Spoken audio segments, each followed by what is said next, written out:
Buenas tardes. Retomamos una nueva clase de introducción a la economía. Hoy lo que vamos a trabajar es el aspecto del sistema de mercado y vamos a incorporar cuestiones que tienen que ver con el, la intervención del Estado luego, lo que varios de ustedes han dado en llamar, o las economías mixtas también. En principio han estado analizando cuestiones con Manuel. Eh, gracias por los saludos. Buenas tardes para todos nuevamente. Y lo que me interesa, esto, hablaron algo la clase pasada. Ajá, qué buen punto, Brenda. En rigor, en la clase pasada trabajamos sobre los elementos que conforman un sistema económico y llegamos hasta las preguntas. Esto fue el día lunes, aparte de resolver situaciones. Y la clase está subida en el, en el espacio que dice sistemas económicos. Está concretamente subida como sistemas económicos. Fíjate, Brenda, porque a los... Profe, Sí, yo no lo quiero molestar, pero Manu recién explicó algo, viste, que no entendí muy bien. Lo ¿cuál? de la pregunta del test, esa del costo de oportunidad es creciente. No entendí bien, sin ejemplo, por qué es que los rendimientos de los factores productivos decrecen. Perfecto. Vos No pensás, entendí. no, Sí. está bien, está bien, está bien. Eh, ¿Hace cuánto que estás viendo la clase? ¿Estás desde el inicio? Sí, Bueno, perfecto. Vos fíjate que al inicio, seguro cuando empezaron a hablar con Manuel, la mayoría de las cosas que trabajabas te resultaron claras. ¿Sí? sí, sí. Ok. Vos fíjate que a medida que fueron conversando, cada vez, y tu pregunta de hecho lo manifiesta, cada vez se fue complicando un poquito más y tal vez la posibilidad de ir entendiendo lo que Manuel comentaba o lo que graficaban, por allí comienza a volverse un poco más difícil. No que no se entienda, pero que el esfuerzo que necesito para entenderlo aumenta. Si esto es así, y generalmente nos ocurre así, y me incluyo, nos ocurre, lo que estamos observando allí es que para lograr una unidad adicional, en este caso de entender, cada vez tengo que esforzarme más. Si lo das vuelta a ese razonamiento, lo que te está diciendo es que el rendimiento que te da el uso del factor cada vez es menor. Y entonces lo que está ocurriendo es que la ley de los rendimientos decrecientes, que refleja uh, que a una dotación dada de un factor, o sea, un factor fijo, le adiciono un factor variable, el resultado cada vez aumenta en una menor proporción. Dicho de otra manera, que para lograr una unidad adicional, cada vez necesito mayor esfuerzo. Eh, no, lo que damos hoy no entra el viernes. En el test del viernes estaba estrictamente asociado, lo pueden ver porque está puesto en el test, hasta costo de oportunidad, frontera de posibilidades de producción, es decir, todo lo que en este caso estamos comentando. Todo lo que tiene que ver con intervención del Estado, sistemas económicos, viene en el próximo test. Entonces, se ve el punto, no sé si eras Luciano quien me estaba Sí, preguntando. sí. Ok, Ahora lo entendí, más o menos. esa es la situación. Y es lo más común que pasa. Por eso es una ley, porque sistemáticamente se cumple. Si no, podría ser un modelo y entonces vemos. No, es una ley. Sistemáticamente, cuando hay un factor fijo y yo le adiciono un factor variable, el resultado aumenta en menor proporción. A medida que yo le voy adicionando factor variable, el resultado aumenta en menor proporción. ¿Y esto cuándo no ocurre? Cuando los rendimientos son constantes. ¿Y cuándo ocurre eso? Generalmente en procesos industriales, donde vos tenés una máquina que te permite decir, como lo vemos en el ejemplo de la tela, o como lo pueden ver en el ejemplo de los celulares, ¿no? También, pero en el de la tela, que vos tenés 2 horas más, 1 metro más, 2 horas más, 1 metro más. ¿Y eso por qué? Bueno, porque estoy asumiendo que los rendimientos en ese caso son constantes, generalmente, reitero, porque tiene que ver con procesos industriales. ¿Sí? Ahí estaría toda la idea de por qué uno lo ves que no tiene rendimiento decreciente y el otro sí. Sí está, Luciano, se ve, entonces esto queda Sí, claro. Bien. está. ¿Alguien más que tenga alguna duda sobre esto? No hay problema, lo resuelvo. Si puedo. Si no, no. Bien, entonces avanzo. Respecto a uno de los temas claves que era uno de los sistemas, que era el mercado, el sistema democrático, okay. El sistema democrático que basado en la concepción liberal y el desarrollo del sistema que también se conoce como sistema capitalista. Entonces, todo este conjunto de ideas que está basada de nuevo en la libertad, en cómo se asignan los recursos para resolver las 3 preguntas básicas o los 3 problemas básicos de la economía, impacta en la concepción tanto política como económica de la manera en que la sociedad decide. Y es por eso que muchas veces hemos hablado de la política económica, lo colocábamos como la esencia de la economía normativa, pero también podríamos ver el power con nombre aparece en el lado 24. Sí, está todo en el lado 24. Por allí, no sé si la pantalla de inicio, pero está todo en el lado 24 y de hecho lo vas a ver asociado en la carpeta de apuntes, notas de clase. En la carpeta para hacer Macarena es notas de clase, ahí está todo. Bien, entonces, por un lado vemos la política económica y si lo vemos desde el otro costado, vemos la economía política. Es como un jueguito de palabras, pero en rigor uno hace más hincapié en la presencia de las decisiones de política y el otro lado hace mayor hincapié en el uso de la economía para responder a las cuestiones de la política. Más o menos así. Pero en todos los casos estamos analizando la sociedad, la manera en que la sociedad toma las decisiones, y una de las maneras en que la sociedad toma decisiones es a través del mercado, con la particularidad que, como lo planteaba Adam Smith, eh, lo estamos viendo en su forma más absoluta, y entonces el sistema democrático o liberal, no, liberalista no es la palabra, Sofía, pero liberal sí, impacta en la política y la economía dependiendo de la sociedad. Eh, Buen punto, Sofía. En realidad el sistema democrático no es lo mismo que el sistema liberal. Es importante marcar eso. Sistema democrático implica que los ciudadanos eligen a sus representantes por medio del voto. Esto no necesariamente tiene que ver con el concepto liberal. Para hacer un ejemplo concreto, tanto Adolf Hitler en Alemania en el 29 como Nicolás Maduro en Venezuela hace unos años fueron elegidos democráticamente. Ninguno estableció un sistema liberal.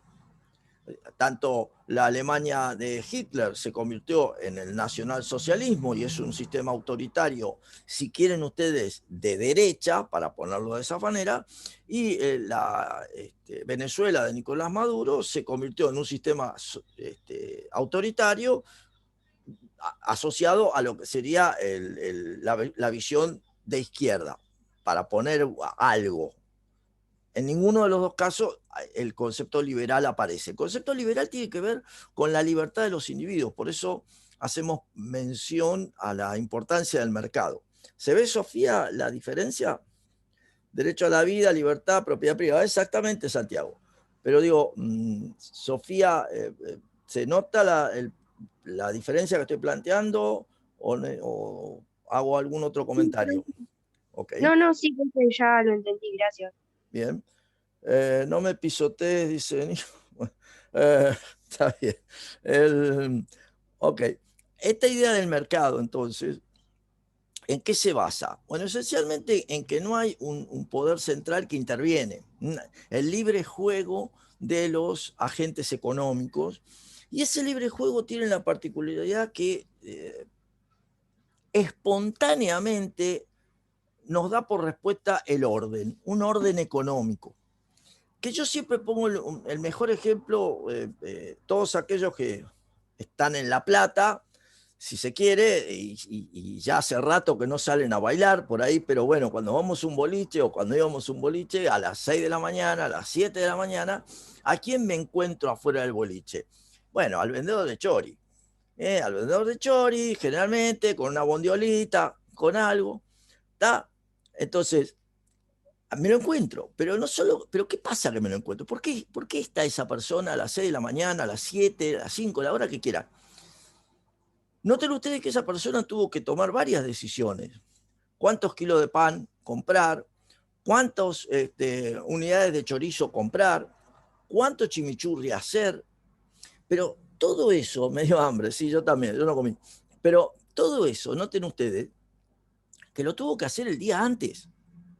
Y no solo decidir, sino que tuvo que pagar. Esto es, va a riesgo. Él no sabe cuánto va a vender. Él hace una estimación. ¿Y en función de qué hace esa estimación? De lo que cree que ustedes, cuando salen del boliche, van a comprar. ¿Alguno de ustedes le dijo al choricero o al choripanero, vení? No, nadie. Es lo mismo que le decimos al panadero. Nadie le dice cuántas unidades de factura vamos a ir a comprar, kilos de pan, chipá, lo que quieran. Nadie le dice. Entonces, noten ustedes que ese es un orden espontáneo porque se genera el interés de vender lo que tengo, lo que produzco, frente a la necesidad de ustedes de quererlo. Ese juego apunta al orden espontáneo, siempre aparece. Pero para entenderlo al revés, piensen en cualquier guerra, cuando lo primero que hace el enemigo es que romper los caminos, tratar de bombardear los puertos, o sea, generar situaciones que distorsionen la posibilidad de generar el mercado, de generar distribución, intercambio. Eso es lo primero que hace, porque de esa manera atento contra ese orden natural. Sin ir más lejos, Lenin, cuando en la época del nacimiento del comunismo en Rusia, se planteaba cómo expandirse al resto de los países y no lo pensaba como una guerra, no lo pensaba por medio de las armas, sino que lo pensaba falsificando billetes de esos otros países, falsificando los billetes de Alemania, los marcos, los francos franceses. ¿Por qué? Porque estaba seguro que al falsificar los billetes iba a inundar de billetes y iba a generar un proceso hiperinflacionario o inflacionario, con lo cual rompía con el principio básico del mercado y las decisiones. Para entender todas las aristas que eso puede tener, ¿sí? Entonces, el mercado, cuando vamos por fuera del mercado, ¿y por qué vamos por fuera del mercado? Y porque hay restricciones. Entonces, todas las operaciones ilegales, de lo que sea, normalmente tienen que ver con eso. Hay una restricción que establece el poder político sobre algo. Y por eso, es como si yo le dijera, no salís esta noche. En su casa, en algún momento, cuando eran más jóvenes, alguien le dijo, no salís. ¿Y qué buscaban? Y buscaban que los avisaran que había iban a estudiar en la casa de alguien o que iban a juntarse para hacer una pijamada, si quieren, en la casa de alguien. Todas esas historias reflejan la cuestión de la intervención y cómo buscamos los individuos saltarnos todas las intervenciones. Bueno, pueden ser anécdotas, historias, pero son todas asociadas a lo mismo. Se podría decir que en el mercado paga las consecuencias uno solo y en el autoritarismo la pagamos todos. Sí, te entiendo, sí, vale, Nico. Ahora lo vamos a ver, pero te lo hago fácil. En el mercado, si te va mal, perdés. En el sistema autoritario, si te va mal, no necesariamente perdés vos, o veremos, pero básicamente como se busca hacerlo igualitario, perdemos todos. Esto es lo que de alguna manera va por ese lado. Pero en el mercado es una cuestión de quien produce por un lado, quien está dispuesto a comprar por el otro. Es el enfrentamiento. Y ahí se resuelve. Eso después tendrá implicancia, lo vamos a ver, pero viene por ese lado. Esta idea que estamos y que Nico plantea surge de lo que Adam Smith nos planteaba en 1776, cuando él intentaba reflejar el comportamiento de los individuos en un mercado y entonces allí surge esta concepción de la mano invisible. Y la mano invisible es decir, como al buscar por medio del egoísmo personal mi beneficio, termino haciendo algo que es conveniente para todos. Entonces fíjense que la mano invisible lo que me muestra como concepción es de qué manera, en ausencia de intervención de otros, o sea, de presión de un tercero, llegamos a un acuerdo porque estamos buscando el mejor resultado posible, en libertad.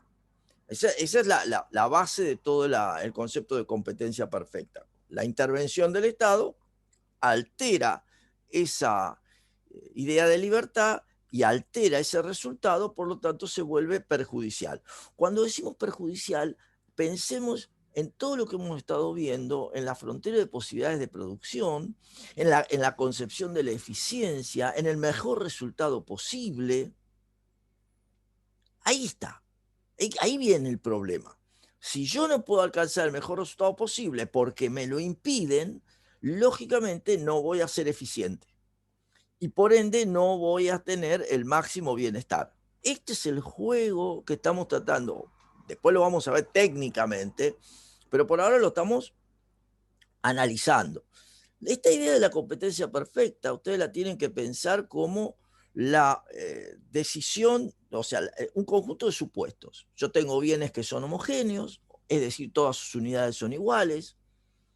Se conoce en el comercio internacional como un commodity. El commodity es la tonelada de trigo, el barril de petróleo, pero también un commodity es un teclado, pues son todos iguales.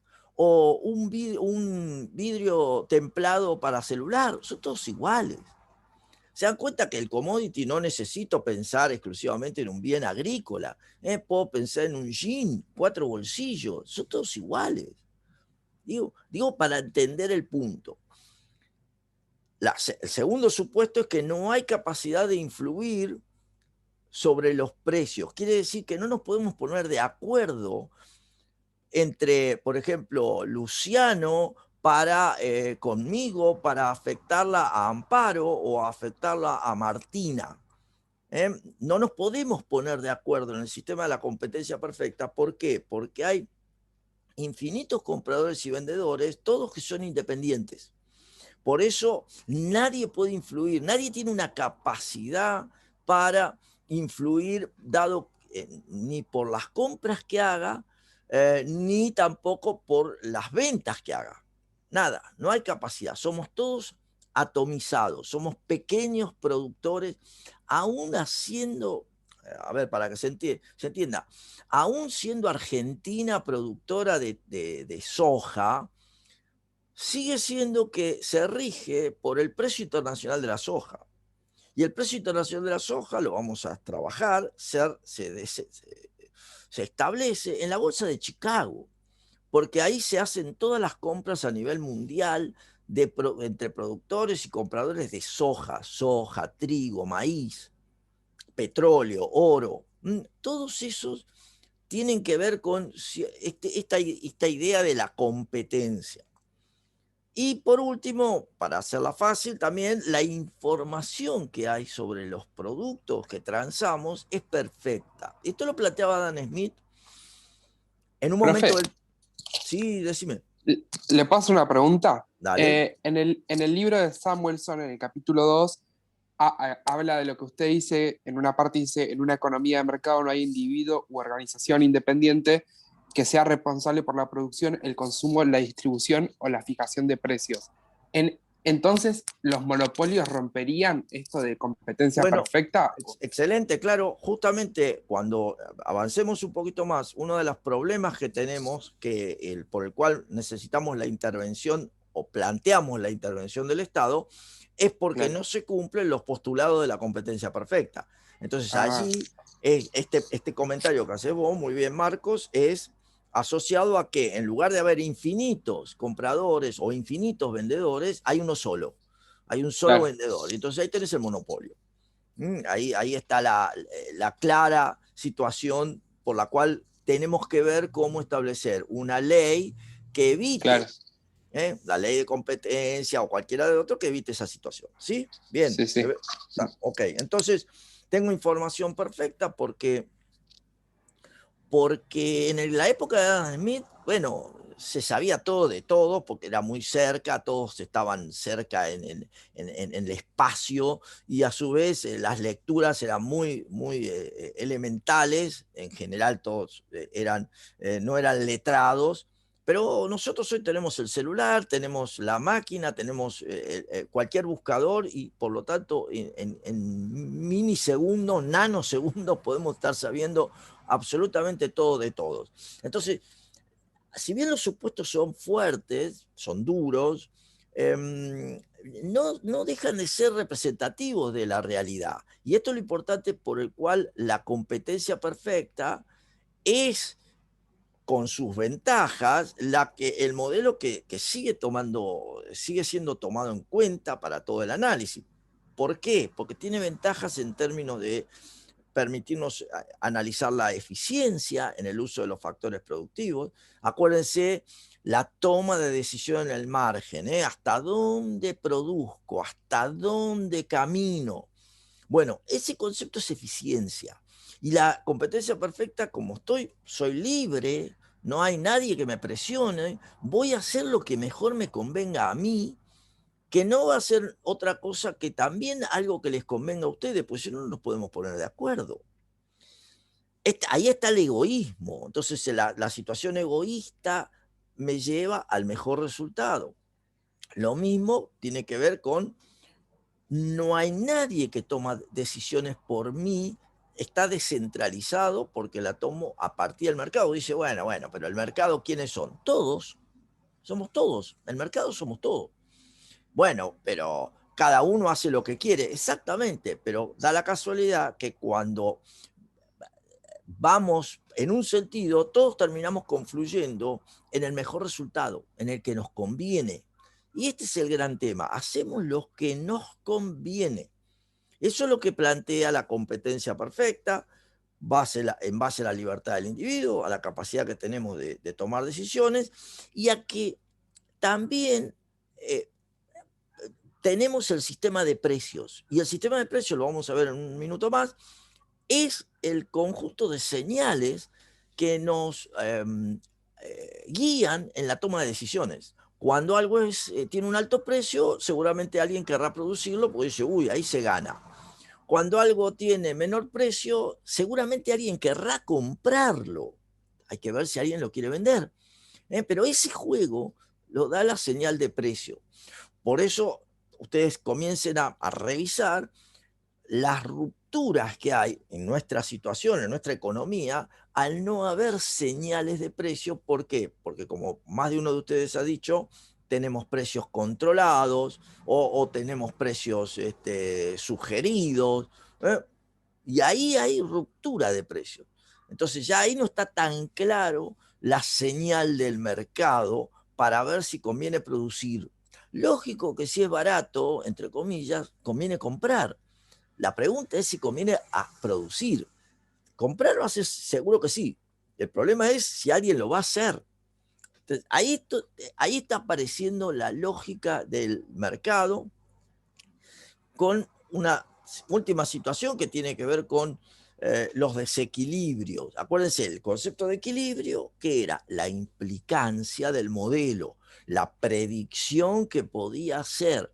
Bueno, puede ocurrir que haya desequilibrios, pero como los desequilibrios van a generar cambios en el sistema de precios, esos desequilibrios tienen, normalmente se plantean como de corta duración. Esto es, se termina arreglando.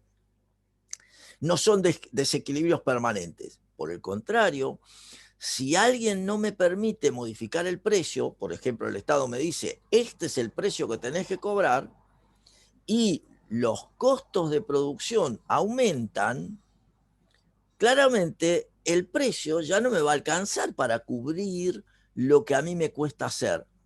Va a haber un desequilibrio.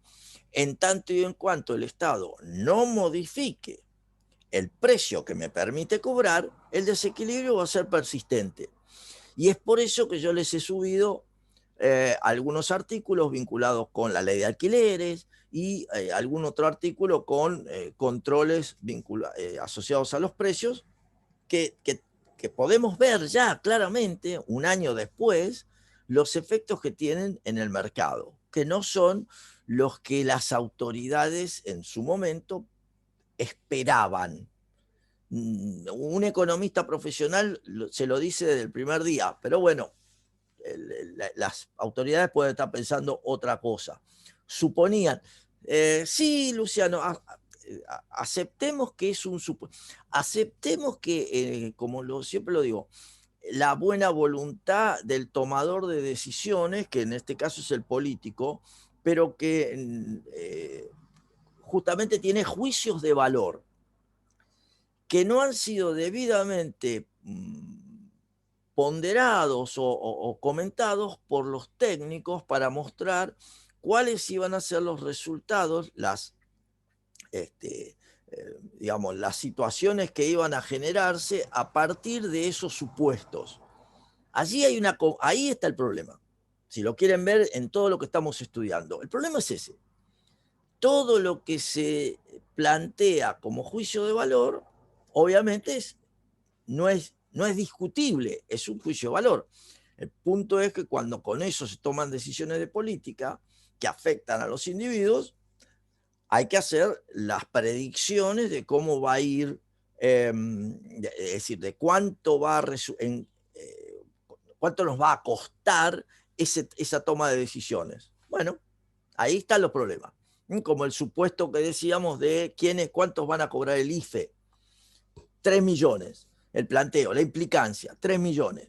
Resultado, 9 millones. Bueno, está claro que esas son errores en la elaboración del modelo, los supuestos utilizados, el proceso para llegar al resultado.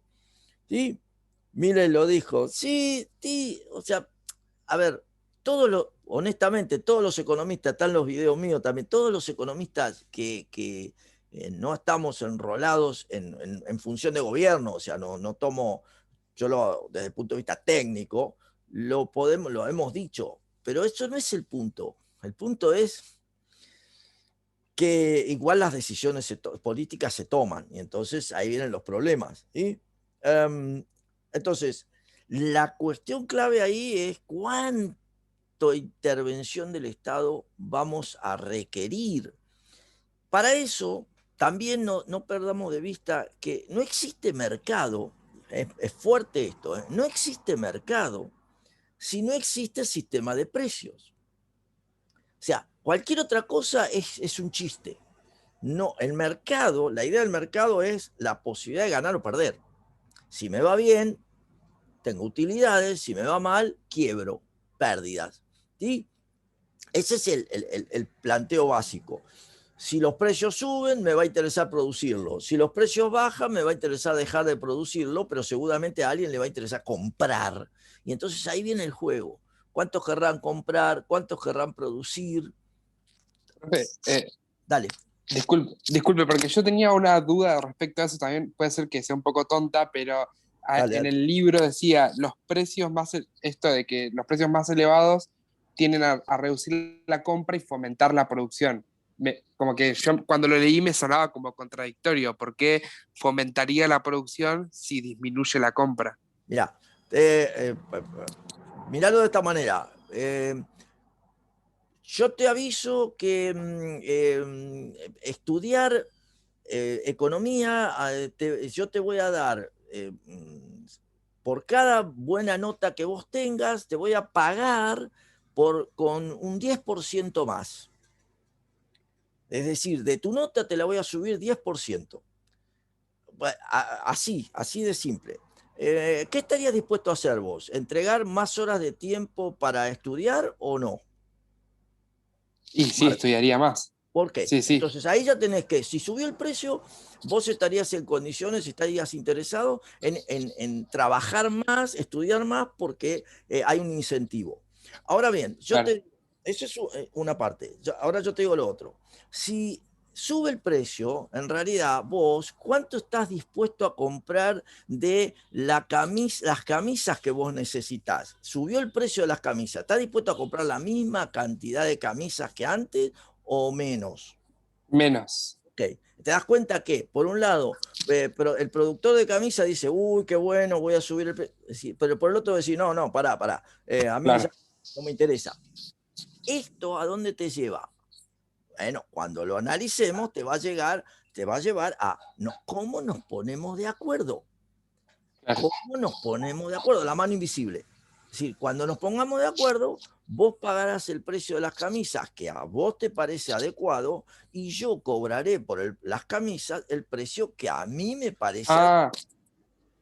Claro, y ahí entraría lo que se llama el equilibrio del mercado, puede ser, Exactamente, que esa es la dice respuesta. que un equilibrio de mercado representa la balanza entre los compradores y los vendedores. Exactamente, por eso esa es la Ah, implicancia del modelo. Esa es la implicancia del modelo, el equilibrio. Por eso la palabra claro, equilibrio es clave. ¿Sí? Ok. claro. Esto entonces, Gracias. esta idea de equilibrio, como por suerte Marcos está haciendo las intervenciones, me lleva a ¿dónde? A que para que haya equilibrio tiene que haber una señal, tiene que surgir del intercambio. Ese equilibrio está asociado al precio. Y es un planteo de, como estábamos conversando recién con Marcos, son sucesivas aproximaciones, tanteo, ¿para llegar a qué? Y a ponernos de acuerdo. O sea, para que él compre camisa y yo le venda camisa, tenemos que ponernos de acuerdo.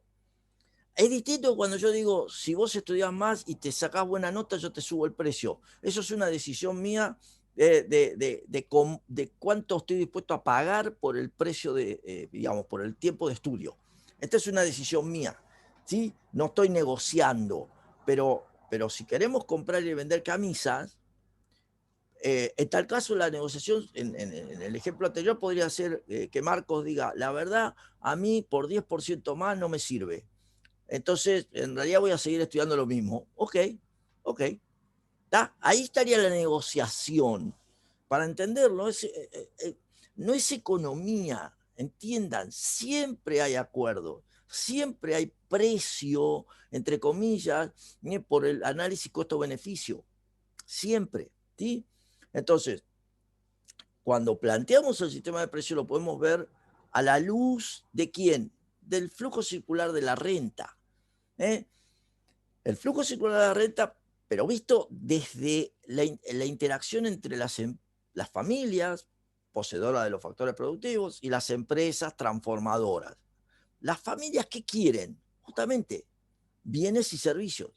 Y el punto clave es que están dispuestas a pagar por esos bienes y servicios. Entonces, lo que Samuelson o otros autores plantean es, este es el voto. ¿Cuánto estoy dispuesto a pagar por una camisa? ¿Cuánto estoy dispuesto a pagar por un curso? Voto. Ahora bien, ese qué encuentra del otro lado al conjunto de empresas que van a tratar de quedarse con ese dinero. Y la manera de quedarse con ese dinero es desarrollar la camisa, el curso, la computadora o el celular que mejor le resuelva el problema al qué de las familias. Al hacer eso, están buscando resolver el método, ¿no? El cómo, tecnología, función de producción, o sea, el método. Ese método, que es lo que les permite competir entre las empresas para ver quién lo hace mejor, tiene un requisito clave que es el uso de los factores productivos. Ese requisito se traduce en que van a requerir factores productivos de las familias en virtud del método que mejor les resuelva el problema para darle respuesta a lo que quiere la gente, o sea, lo que quieren las familias. ¿Y qué genera esa búsqueda de factores productivos? La retribución por el uso del factor productivo. Para la tierra, los alquileres, para el trabajo, el salario, para el capital, los intereses, y para la capacidad empresarial, el beneficio. Y se dan cuenta que con esa retribución por el pago, retribución por el uso de los factores productivos, ¿qué hacen las economías domésticas? Pagan los bienes y servicios que están dispuestas a comprar. Entonces tengo el precio de los bienes y servicios y el precio, retribución, de los factores productivos. Y ahí tengo el flujo circular, si se quiere, monetario, pero en definitiva es el sistema de precios. ¿Por qué todo eso se resuelve? Cuando alguien se mete, concretamente el Estado, rompe con la posibilidad, rompe con el concepto de precio de los bienes o rompe con el concepto de precio de los factores, no pueden echar a nadie. Ahí estoy alterando la posibilidad de conseguir factores. En este momento, la ley de alquileres, para hacérsela fácil, hace un ratito antes de ustedes tenía una Está llamada. congelada, ¿no? ¿Cómo, querido? Está congelado lo de los alquileres, ¿o no? Hace un tiempo. Bueno, más allá de que estén congelados, hay una ley que impacta, porque ya terminó el periodo de congelamiento, pero impacta por los costos, por los 3 años de alquiler, impacta en la decisión de quien tiene una vivienda para ponerla en alquiler. Y entonces, si cualquiera de ustedes, no en La Plata, porque al no haber estudiantes, sobran las unidades en alquiler, porque en principio no están los principales demandantes. Pero en Capital, en Cava, donde el mercado se mueve mucho más fluido, no hay unidades de categoría en alquiler en este momento, porque los dueños las han sacado de alquiler. Entonces, toda persona que quiere mudarse o que quiere ir a una situación, no encuentra. O los precios que están, por ejemplo, por un dúplex chico, pongámosle un monoambiente grande, 27.000 pesos. Epa, un número. Eso no tiene nada que ver con el valor de mercado que debería tener, pero ¿qué pasa? No hay. Y eso es estrictamente asociado a la ley, es decir, a la falla que tiene la ley. Bueno, digo para que se entienda por dónde va todo esto que estamos analizando. Esos son casos concretos, ¿sí?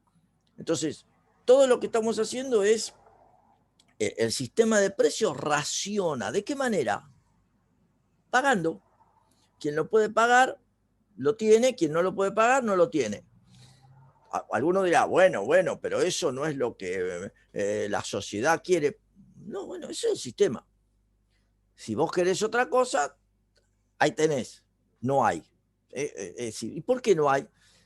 porque el que lo tiene que producir o el que lo tiene que poner a la venta dice, no me conviene. ¿Sí? Ese es el problema que vamos a encontrar en todo esto. Detrás de todo esto, como decíamos, este tema obviamente no lo voy a Profe, poder... ¿Sí? Dale. una consulta. Ahí se establecería la escasez, entonces por eso subirían los precios de algo que no hay. Buen punto. Lo primero que está ocurriendo es que hay dificultades para ofrecer el bien. Y entonces, al haber esas dificultades, se genera una menor cantidad en el mercado. Como las necesidades del bien, asumamos, siguen existiendo, ceteris paribus, todo lo demás, hay más necesidades que recursos. Automáticamente, como bien marcaba, se produce una mayor escasez. O sea, escasez siempre hay porque son bienes económicos. Lo que ocurre es que se produce una mayor escasez. Como ya hemos aprendido, escasez está asociada al valor. Y cuando lo pones en juego, compradores y vendedores, termina apareciendo precio. Y entonces ese correlato de hay menos viviendas, hay la misma cantidad de necesidades, para hacerla fácil, la escasez aumenta, el valor, por lo tanto, de la vivienda aumenta, el precio de mercado aumenta. Esa sería Perfecto. la secuencia que estás viendo, que es lo que ocurre. Una pregunta, ¿hay que hacer grupos en esta materia? No, no, no, Bárbara. No, no, no, no porque no tenemos entregas de actividades. Yo no, todas las actividades las manejan individuales con Manuel y por ende no, el resultado es individual. ¿Sí? Entonces, avanzo. Con todo esto, como decíamos, yo tengo tengo el mercado, pero ¿en qué condiciones me puedo plantear la intervención del Estado? Bueno, desde el punto de vista técnico, podríamos decir que se justifica cuando hay una divergencia entre el interés público y el interés individual, lo que queremos las personas frente a lo que quiere la sociedad. Ustedes dirán, ¿dónde está eso? Es fácil, cuando decimos yo quiero ir por la ruta a la velocidad que se me da la gana y la sociedad dice, epa, yo no quiero que haya accidentes. Y entonces aparece la ley de tránsito, aparece el semáforo, aparece el control de tránsito. ¿Sí? Todo eso surge de la discrepancia entre el interés individual y el interés social. El punto, a su vez, es que hay una imperfección, en definitiva, que va en contra del postulado de la competencia perfecta, que, como decíamos, me plantea que no hay intervención del Estado, pero no hay intervención del Estado porque estamos estableciendo una situación abstracta. La competencia perfecta como tal, si bien la uso, digo, se usa, es una condición que hoy por hoy la podemos ver en mercados muy grandes. Particularmente me tocó, estando en China, ver lo que era el mercado en China, y ahí sí yo podría decir que había, entre comillas, la competencia perfecta, es decir, los miles y miles de productores y miles de compradores tomando, digamos, poniéndose de acuerdo. Ahí podría decir que había competencia perfecta, pero lógicamente hay que hacer las consideraciones, pensar en lo que significa el sector público, y en definitiva el sector público en cualquier sociedad está representado por la administración central, donde está el Estado, la seguridad social, los organismos que están vinculados.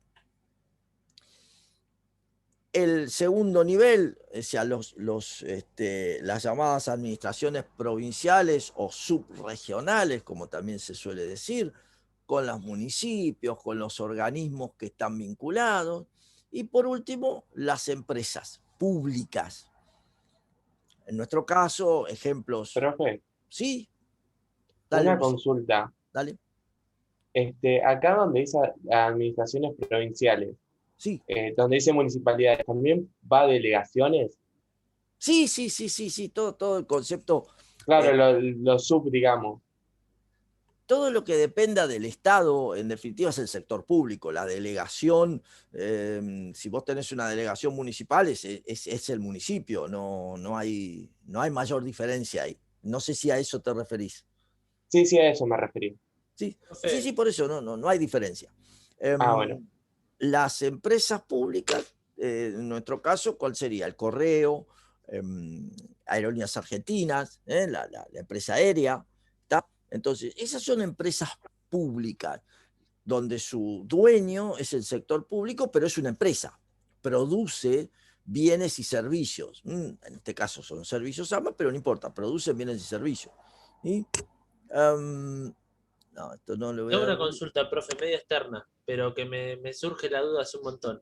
Viste que en Plaza Italia está lleno de manteros y los morochos, viste, que llevan anteojos, todo eso. Eso, el papel del Estado con esa gente que es mantera, no influye, ¿cómo es? Porque tendría que influir, porque hay alguien que tiene un comercio y paga el alquiler, todo, y ellos no Influye, pagan sí. ningún... ¿Sí influye? Ah, ok. Amparo, ¿qué De querés hecho, decir? le dieron un lugar alejado por calle 500 y pico. Eso lo resolvió la administración municipal, darles otro lugar para que no se amontonen ahí en Plaza Italia. Pero se realizaron manifestaciones y demás y bueno, lo tuvieron que permitir. Pero sí intenta controlarlo el Estado. Ok, la pregunta, porque ahí me perdí justito, ¿estaba asociada a los manteros, o sea, la venta Claro, los ilegal? manteros, la Sí, venta ilegal y los que tienen comercio, o sea, los que pagan sí, ok. alquiler o... Bueno, tenemos un problema. Tenés el concepto de actor empresario del mercado y las situaciones que van por fuera del mercado o mercados ilegales. Mercado sigue siendo, el problema es que hay una competencia desigual entre aquel que no paga ningún tipo de impuesto, que es el mantero, frente a aquel que tiene que hacerse cargo de un conjunto de impuestos y erogaciones por tener un local. Ahí tenés una diferencia, hay una competencia ilegal. Ahora bien, ¿por qué se produce y cuál es la labor? La situación clave es, primero y principal, no debería existir esa situación, pero si existe, ¿por qué existe? Bueno, porque el premio por ser ilegal es superior al castigo por ser ilegal. ¿Estamos? Okay. El peluquero que cortaba en Plaza Moreno que lo denunciaron. ¿Sí? O sea, para que lo vean en términos económicos, esto lo estudió un economista de la Universidad de Chicago, Gary Becker, premio Nobel, donde analizaba eso, es decir, ¿por qué hacemos actividades ilegales? Porque el premio supera al costo. Esto es, la posibilidad que tengo de que me detengan, de que me multen o que pase algo, es baja frente a todos los ingresos en términos de beneficios que puedo obtener. Este es el primer punto desde la mirada técnica. Si ustedes lo traducen, lo que está diciendo es, al mantero rara vez va la policía y cuando va la policía vienen los medios, va todo, se arma todo un circo enorme porque pobrecito. Lamentablemente, para que no haya duda, detrás del mantero hay toda una organización. No es que el mantero es un senegalés que vino de Senegal solito y le dijeron ponete a vender anteojos. No, hay toda una organización que baja todo lo que es los productos en aduana, se los trae en container de cualquier lado de China y se los dan a los manteros. No es que uno lo piense románticamente que el señor se instaló ahí. Entonces, eso también hay que entenderlo. Por ende, el mercado ilegal ahí le está abasteciendo a una organización ilegal que es la que está detrás. Desde el punto de vista diferente es cuando ustedes dicen, voy a hacer chipá y me pongo a vender chipá, o el caso bien del peluquero, ahí no hay ninguna organización, el peluquero lo denunciaron y como no tenía nadie que lo respaldara, lo metieron preso, lo echaron, lo que fuera. Cuando ustedes dicen, voy a vender chipá en la plaza porque necesito hacer unos pesos, por lo general bueno, no va a haber problema, pero si hubiese problema, ¿dónde está el punto? Bueno, estoy haciendo algo, soy un emprendedor. ¿Está bien ser emprendedor? Oh, que por supuesto que está bien, excelente. La pregunta es que si siempre voy a estar en el margen, ¿por qué no crezco? Porque los costos de crecer son superiores al ingreso de dar el salto. Esa es la diferencia. Entonces, como sistema económico, estamos generando una penalización por crecer. Es decir, si vos querés ser un poquito más grande, el costo de dar el salto es mayor que el ingreso que generes. Entonces no te conviene dar el salto. No te conviene dar el salto, quiere decir que te quedás chiquitito, te quedás siendo informal. Y es por eso que nosotros tenemos más del 90% de nuestras empresas son pequeñas y medianas empresas en el país.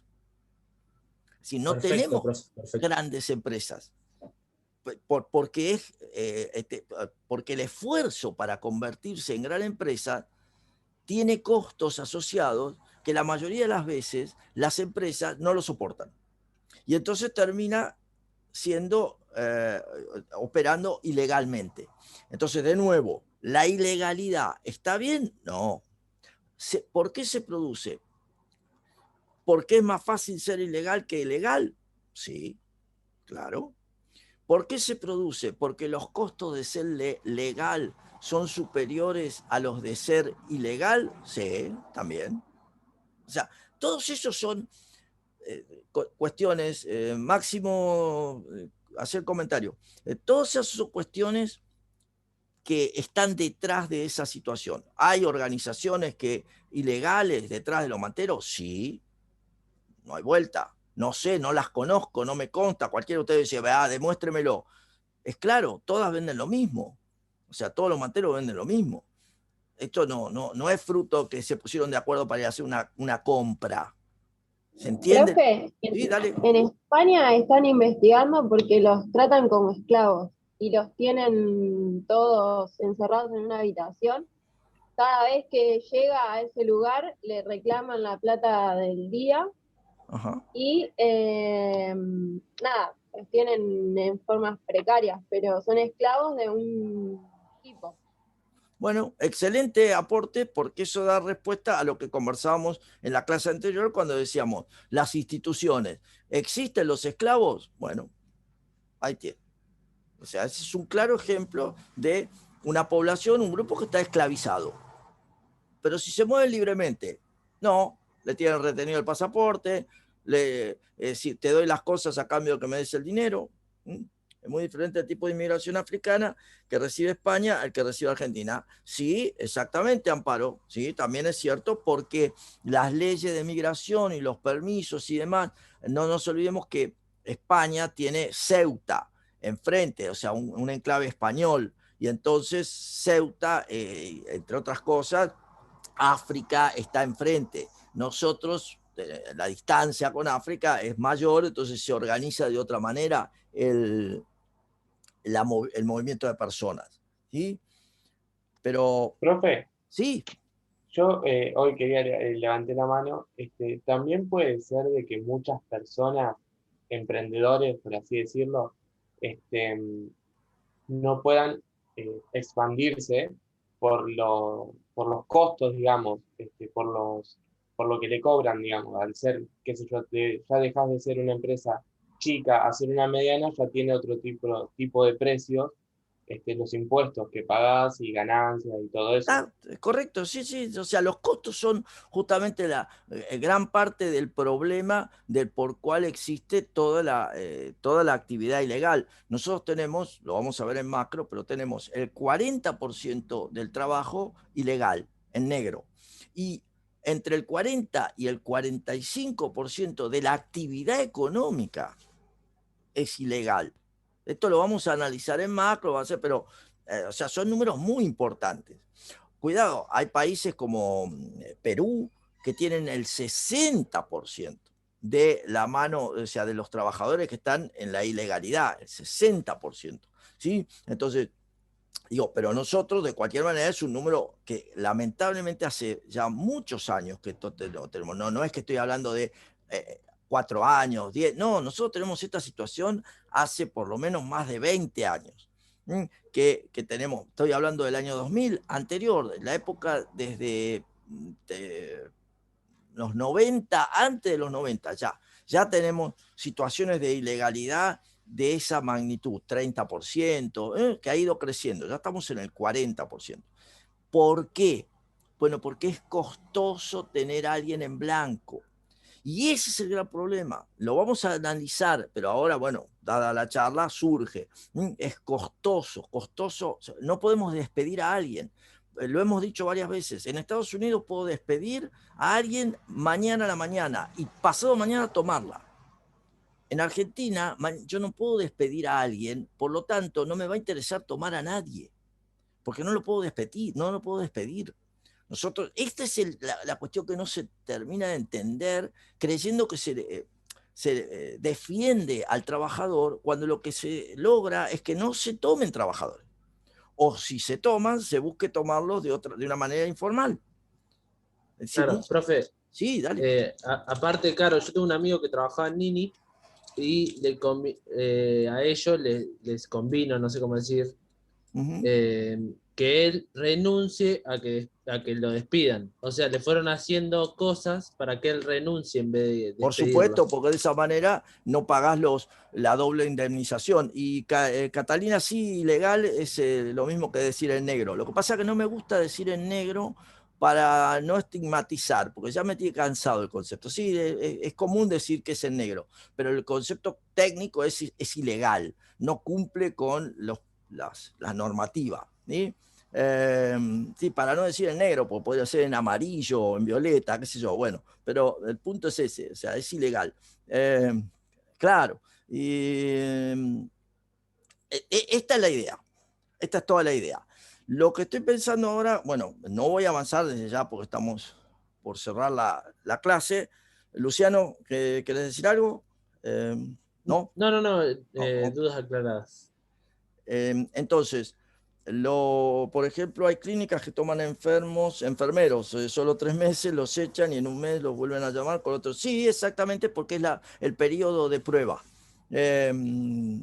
Melanie, ese es el periodo de prueba. Entonces se aprovechan de ese periodo de prueba y siempre estás en los primeros 3 meses. Lamentablemente eso es así, pero eso es justamente la dificultad de poder prescindir de alguien hace que no lo quieras tomar. Ese es el punto clave. Queriendo defender al trabajador, lo perjudicás. Lamentablemente esto es así. Lo que pasa es que hay que ver también la postura de los sindicatos detrás de eso, pero queriendo beneficiar al trabajador lo estás perjudicando. Jóvenes, cierro por hoy. Esto lo vamos a continuar en la próxima clase.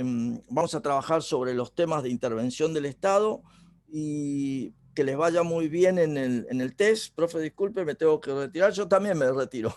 Tengo que dar otra clase. Que la pasen lindo y cierro rápido porque tengo que ir